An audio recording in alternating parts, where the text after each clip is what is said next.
Alright, eto, nandito pa rin tayo sa Valenzuela City kung saan napapalibutan tayo ng mga chicharon. Ayan, nandito tayo dun sa pelletizing na tinatawag nila.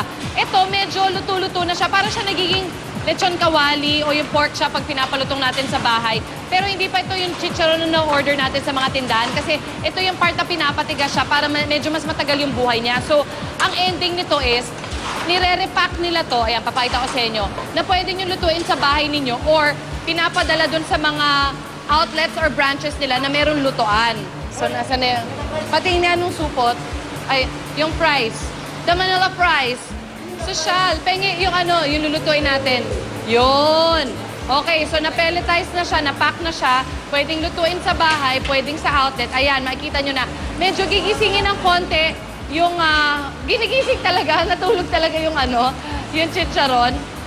Babanlian ng konti, hindi masyadong mainit yung mantika. Parang pampagising-gising lang. Tapos nun, yan.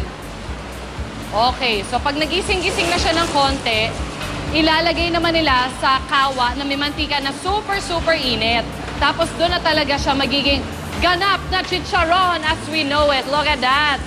Ito yung parang poppers nila, yung mga pang ano, pwedeng topping sa munggo. Alam nyo yan, Friday bukas. Pwede sa munggo, pwede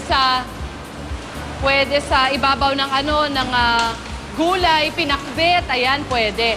So yan, lalaki na siya ng lalaki. Although this particular one, hindi siya sobrang lalaki kasi yun nga yung ano niya, eksena niya para siyang popcorn. Tapos yun na, hahanguin na siya at pwede na siyang i-enjoy ng buong mag-anak ng inyong barkada. Ayun, maraming iba't ibang anyo ang chicharon dito. At syempre, mamaya makikilala natin sila. Ang taga-bantay at taga-quality control, walang iba kundi si Arn na talaga naka-hairnet, akalain mo yan. Ayan, mamaya, balikan niyo po kami dito.